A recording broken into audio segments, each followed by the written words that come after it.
Bonjour à tous et bienvenue sur la chaîne YouTube spécialisée sur le solfège, mais le solfège de façon ludique pour les enfants et pour les plus grands. On démarre avec les tout petits, ça servira de toute façon aux parents qui n'y connaissent rien. Tout d'abord, nous allons commencer par la présentation de la portée qui est la maison des notes. On leur dit aux enfants que la maison des notes, ce sont 5 lignes que vous trouvez ici. 1, 2, 3, 4, 5 lignes. Ça, c'est la portée, c'est tout simple. Pour ouvrir la porte d'une maison, il nous faut quoi? Une clé.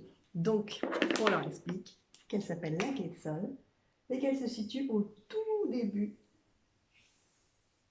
de la portée. Grâce à cette clé, nous pouvons démarrer le solfège. Je la dessine un peu mieux pour qu'on puisse bien la voir.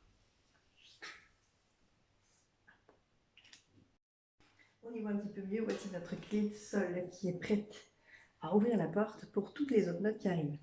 On a en tout premier, tout en bas de la portée, un monsieur qui s'appelle Monsieur Do.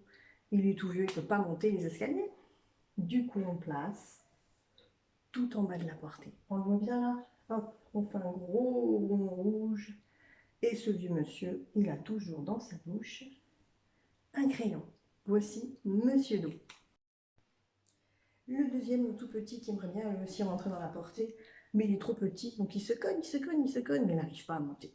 On l'appelle Petit Ré.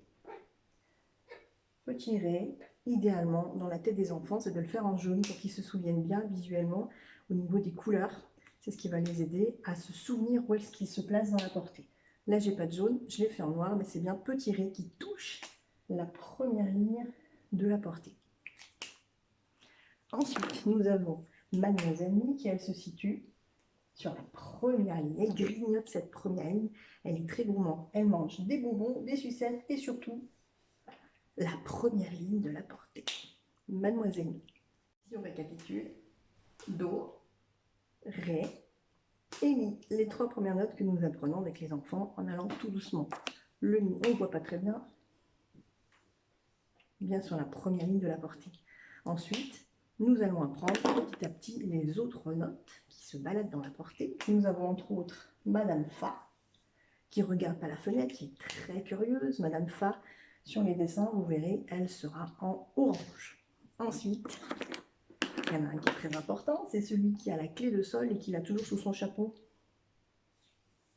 Comment est-ce qu'il s'appelle celui-là? Monsieur Sol, en vert, sur la deuxième ligne de la portée, puisque la clé de sol démarre sur la deuxième ligne de la portée. Je vous montre déjà, hop, voilà comment est-ce qu'on fait une clé de sol. Et tout à l'heure, vous aurez le modèle avec plus de précision et de plus près. Voici donc la clé de sol. Nous allons apprendre à dessiner une clé de sol. Voici un modèle pour commencer. Une petite clé de sol avec les 5 lignes. Comme repère, on démarre sur la deuxième ligne en partant du bas. 1, 2. Pour les tout petits, pour les aider, on peut démarrer en leur préparant des petits points qu'ils n'auront plus qu'à recopier. La petite histoire, on démarre sur la deuxième ligne. On forme un petit escargot qui descend jusqu'à la première ligne, qui remonte jusqu'au ciel et qui redescend tout droit pour faire la canne du parapluie. Voici donc d'un petit peu plus près la maison des notes dont on a parlé tout à l'heure. On voit bien Do, Ré, Mi, Fa et Sol sur nos 5 lignes de la portée. La maison des notes. On a évidemment commencé par notre fameuse clé de sol.